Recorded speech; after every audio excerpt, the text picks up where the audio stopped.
নাজানো সেই মানুহজন কোন শ্ৰেণীত পৰে ক্লাছলেছ মুখ্যমন্ত্ৰী হিমন্ত বিশ্ব শৰ্মাৰ নেতৃত্বত সাম্প্ৰদায়িক সংঘৰ্ষ লগাই অসমখনৰ যি হাতামপুখীয়া সম্প্ৰীতি সেই সম্প্ৰীতি সম্পূৰ্ণৰূপে বিনষ্ট কৰি অসমখনক তছনছ কৰিবৰ এক চক্ৰান্ত চলাই থকা হৈছে সমন্বয়ৰ ভূস্বৰ্গ অসম মাতৃৰ ধিং অঞ্চলত কেইজনমান নৰপিচাচে যি জঘন্য যি নাৰকীয় ধৰ্ষণ কাণ্ড সংগঠিত কৰিলে তাক আমি তীব্ৰ ভাষাৰে গৰিহণা প্ৰদান কৰিছোঁ এই নাৰকীয় ঘটনাৰ লগত জড়িত প্ৰতিজন দোষীক কঠোৰৰ পৰা কঠোৰ শাস্তিৰ দাবী আমি আগৰ পৰা জনাই আহিছিলোঁ আমি অপৰাধীক কৰায়ত্ব কৰি আইনৰ প্ৰক্ৰিয়াৰে ৰাজহুৱা ফাঁচি আমি বিচাৰিছিলোঁ আৰু এই দাবীটো সৰ্বত্ৰে অসমবাসী প্ৰত্যেকটো দল সংগঠন প্ৰতিজন অসমীয়াই অপৰাধীৰ চৰম শাস্তিৰ দাবীত অসমৰ বিভিন্ন প্ৰান্তত পদযাত্ৰাৰ পৰা আৰম্ভ কৰি বিভিন্ন আন্দোলনৰ কাৰ্যসূচী লৈছিল অসমবাসীয়ে এই নৰপিচাক কেইটাৰ ফাঁচি বিচাৰিছিল কিন্তু অতি ৰহস্যজনকভাৱে ৰাইজে বিচাৰিছিল ৰাজহুৱা ফাঁচি হল কিন্তু সেই অপৰাধীজনৰ ৰহস্যজনক মৃত্যু আৰু ইয়াৰ দ্বাৰা আমি স্পষ্টভাৱে সন্দেহ কৰিব পাৰোঁ যে এই নাৰকীয় হত্যাকাণ্ডৰ লগত বা এই নাৰকীয় ধৰ্ষণ কাণ্ডৰ লগত বিজেপি যে জড়িত আছে তাৰ স্পষ্ট প্ৰমাণ অপৰাধীক আমি ৰাজহুৱাভাৱে ফাঁচি বিচাৰি কিন্তু হল ৰহস্যজনক মৃত্যু এইটোৱে প্ৰমাণ কৰিছে যে নাৰকীয় ধৰ্ষণ কাণ্ডৰ লগত স্পষ্টভাৱে বিজেপিৰ কোনোবা অঙহী বঙহী নিশ্চিতভাৱে জড়িত আছে আৰু ইয়াৰ লগত জড়িত অইন কিছু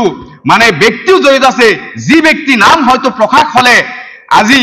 বিজেপিয়ে যেটো কৰিব বিচাৰিছে হেতু কৰিব নোৱাৰিলেহেঁতেন আজি আপোনালোকে জানে আমি স্পষ্টভাৱে ক'ব বিচাৰিছো যে আজিৰ যে অগ্নিগৰ্ভ পৰিৱেশ এই অগ্নিগৰ্ভ পৰিৱেশৰ কেৱল মাত্ৰ দায়ী হৈছে বিজেপি দল আৰু অসম চৰকাৰ কাৰণ অসমৰ বিভিন্ন প্ৰান্তত এই কেইদিনত 22টাকে ধৰ্ষণ কাণ্ড সংঘটিত হৈছে আপোনালোকে সংবাদ মাধ্যমৰ প্ৰতিজন ব্যক্তি অৱগত অসমবাসী ৰাইজ অৱগত 22টাকে ধৰ্ষণ কাণ্ড সংঘটিত হৈছে প্ৰতিজন অসমীয়াই এই 22টা ধৰ্ষণ কাণ্ডৰ লগত জড়িত প্ৰত্যেকগৰাকী নৰপিচাকক ফাঁসিৰ দাবী উত্থাপন কৰিছে কিন্তু বাস্তৱ ক্ষেত্ৰত আমি দেখিছো একমাত্ৰ ধিং কাণ্ডটোক লৈ একাংশ দল সংগঠনে বিজেপিৰ চুতলতি বা বিজেপিয়ে পতা জালত ভৰি দিয়া আমাৰ লক্ষ্য হৈছে যে তেওঁলোকে বিজেপিয়ে বিচাৰি আছে যে অসমত সাম্প্ৰদায়িক সংঘৰ্ষ লগাই তেওঁলোকৰ 26ৰ যি বৈতৰণি পাৰ কৰিব লাগে সেই বৈতৰণি পাৰ কৰাৰ এক অপচেষ্টা তেওঁলোকে হাতত লৈছে আৰু কোনোবা সংগঠন জানি কোনোবা নাজানি বিজেপিৰ জালত ভৰি দি আজি সেই 22টা ধৰ্ষণ কাণ্ডৰ কথা অসমবাসী বা সেই দল সংগঠন বিলাকক পাহৰণিৰ গৰ্বত পেলাই দিয়াৰ এক অপচেষ্টা চলাই আছে একমাত্ৰ ধিং কাণ্ডটোক লৈ আৰু সেই ধিং কাণ্ডটোৰ গয়না লৈ এক সাম্প্ৰদায়িক ৰং হানি আজি অসম তুলপাৰ কৰা পৰিৱেশ এটা সৃষ্টি হৈছে তাৰ গয়না লৈ একাংশ সংগঠনে আজি অপৰাধীক জাতপাতৰ স্থিৰে চাই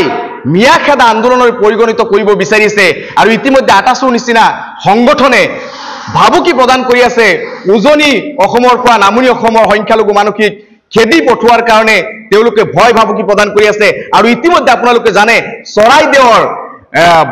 বাগানত এটা সংগঠিত হৈছে য'ত একাংশ উগ্ৰ সাম্প্ৰদায়িক চৰিত্ৰৰ ব্যক্তিয়ে আটাছুৰ নাম লৈ আসুৰ নাম লৈ তেওঁলোকে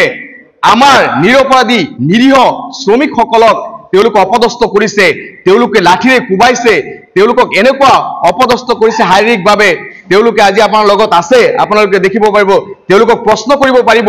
এক নাভুত নাচুত কাণ্ড তেওঁলোকে সংগঠিত কৰিছে আৰু এয়া কিন্তু সম্পূৰ্ণৰূপে বিজেপিৰ এজেন্ডাত হৈছে আপোনালোকে জানে নাজিৰা সমষ্টিত বিজেপিৰ পৰা নিৰ্বাচন খেলিছিল ময়ূৰ বৰা আৰু ময়ূৰ বৰাৰ নেতৃত্বত এই অপকাণ্ডটো সংগঠিত হৈছে কাৰণ ময়ূৰ বৰা বা এইটো যেটো ঠিকাদাৰী প্ৰতিষ্ঠানটো আছিল সেই প্ৰতিষ্ঠানৰ ওচৰত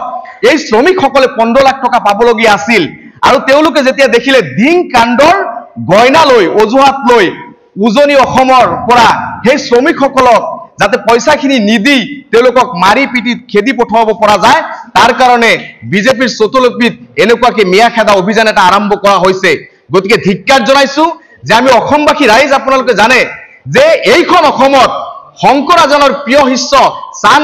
চান খাইক দি মুছলমানৰ সন্তানক দি কিন্তু লাইখোটা স্থাপন কৰা হৈছিল এইখন অসমত মন্দিৰত মুছলমানে মাটি দান কৰাৰ নজিৰ আছে মছজিদত হিন্দুৱে মাটি দান কৰাৰ নজিৰ আছে এই সমন্বয়ৰ অসমখনত এই অসমৰ মই নাজানো সেই মানুহজন কোন শ্ৰেণীত পৰে ক্লাছলেছ মুখ্যমন্ত্ৰী হিমন্ত বিশ্ব শৰ্মাৰ নেতৃত্বত সাম্প্ৰদায়িক সংঘৰ্ষ লগাই অসমখনৰ যি হাতামপুখীয়া সম্প্ৰীতি সেই সম্প্ৰীতি সম্পূৰ্ণৰূপে বিনষ্ট কৰি অসমখনক তছনছ কৰিবৰ এক চক্ৰান্ত আস্থা চলাই থকা হৈছে গতিকে মই এইখিনিত মই আহ্বান জনাম সমগ্ৰ অসমবাসীৰ প্ৰতিটো দল সংগঠন প্ৰতিটো জাতি জনগোষ্ঠীৰ মানুহক যে বিজেপিয়ে যি চুটলুপি বনাইছে বিজেপিয়ে যে জাল পাতিছে সাম্প্ৰদায়িক সংঘৰ্ষ লগোৱাক তাত আমি সমন্বয় অসমৰ কোনো এজন অসমীয়াই আমি ভৰি দিব নালাগে কাৰণ এই যে অত্যাচাৰ মিয়াখাদা অত্যাচাৰ সেই অত্যাচাৰ কিন্তু কোনো সাম্প্ৰদায়িক ৰহন হাৰিব বিচাৰিছে ঠিকই কিন্তু বাস্তৱ ক্ষেত্ৰত যদি আমি লক্ষ্য কৰো কোনোবা ঠিকাদাৰী প্ৰতিষ্ঠানে টকা পাইছিল সেই টকা যাতে দিব নালাগে তাৰ কাৰণে শ্ৰমিকসকলক মাৰপিট দি মাৰি কাটি তেওঁলোকক খেদি পঠোৱা বা হত্যাৰ বাবুকি দি তেওঁলোকক উজনি অসমৰ পৰা খেদি পঠাইছে গতিকে প্ৰশাসনক দাবী জনাইছো যে এই শ্ৰমিকসকলক অত্যাচাৰ কৰা এই নিৰীহ সাধাৰণ মানুহ উজনি অসমত কাম কৰি তেওঁলোকে পেট প্ৰৱৰ্তন কৰে তেওঁলোকে পৰিয়াল পালে তেওঁলোকৰ ল'ৰা ছোৱালীক শিক্ষা দিয়াৰ চেষ্টা চলাই আছে দুবেলা দুমুঠি অন্ন যোগাৰ কৰাৰ কাৰণে উজনি অসমত কাম কৰা শ্ৰমিকসকল যাতে উলটি আহিব নোৱাৰে আমি সমন্বয়ৰে যাতে অসমৰ ইমূৰৰ পৰা সিমূৰৰ পৰা শান্তিৰে আমি ঘূৰি পকিব পাৰো উজনি অসমৰ মানুহ যাতে নামনিত আহি কাম কৰিব পাৰে বা ফুৰিব পাৰে নামনিৰ মানুহ যাতে উজনিত গৈ ফুৰিব পাৰে শান্তিৰ অসমখনক যাতে আমি শান্তিৰে ৰাখিব দিওঁ তাৰ কাৰণে কোনেও যাতে এই বিজেপিৰ চক্ৰান্তত ভৰি নিদিয়ে প্ৰত্যেকটো দল সংগঠনৰ নেতাসকলক মই আহ্বান জনাম আহক আমি সমন্বয়ৰ অসমখনক সমন্বয়ৰে বৰ অসম গঢ়াৰ চেষ্টা চলাও আমি যাতে কোনো ৰাজনৈতিক প্ৰৰোচনাত পৰি অসমৰ এক সংঘাত সৃষ্টি নকৰো তাৰ আহ্বান জনাইছো নিশ্চিতভাৱে আছে আমাৰ ইয়াতে উপস্থিত আছে সংবাদ মেলত তেওঁলোক আছিল শ্ৰমিক ময়ূৰ বৰা নামৰ এগৰাকী ঠিকাদাৰৰ ময়ূৰ বৰগোহাঁই তেখেতৰ নেতৃত্বত কনষ্ট্ৰাকশ্যনৰ কাম কৰি আছিল তেখেতৰ এক দীৰ্ঘদিনীয়া টকা পইচাৰ ঝামেলা ঠিকাদাৰী মানুহ তেওঁলোকে জানে শ্ৰমিকৰ লগত সদায় বিভিন্ন ধৰণৰ বৈষম্য কৰে আজি দিম কালি দিম কৰি কৰি এনেকৈ ভকত পৰিমাণৰ টকা যেতিয়া পাবলগীয়া আছিল শ্ৰমিকসকলে তেতিয়া এই যে শেহতীয়া অসমৰ সাম্প্ৰদায়িক পৰিস্থিতিৰ প্ৰতি লক্ষ্য ৰাখি সেই ময়ূৰ বৰগোহাঁই এটা বুদ্ধি কৰি এওঁলোকক যাতে 15 লাখ টকা নিদি বিনা পইচাত যাতে এওঁলোকক বিদায় দিব পাৰি তাৰ কাৰণে এই বিভিন্ন ধৰণৰ আছুৰ নাম লৈ আছু জিন্দাবাদ আটছু জিন্দাবাদ যিকোনো খবৰৰ বাবে যোগাযোগ কৰক 7099017330 অথবা 7099017990 নম্বৰত